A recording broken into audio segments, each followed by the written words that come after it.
Oral कॅन्सरच्या पेशंटला ऑपरेशननंतर chemotherapy कधी दिली जाते?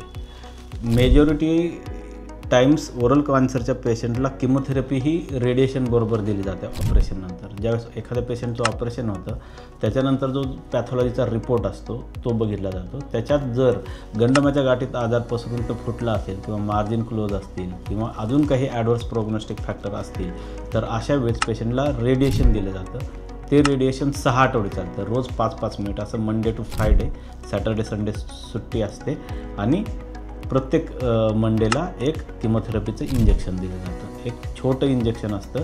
ह्या किमोथेरपीचा रोल रेडिएशनची इफिकसी वाढवणे हा असतो, ना की कॅन्सर सेलवर इफेक्ट करणं. त्यामुळे हे छोटे छोटे डोस असतात. मेजॉरिटी पेशंटमध्ये किमो रेडिएशन असं या ट्रीटमेंटला म्हटलं जातं.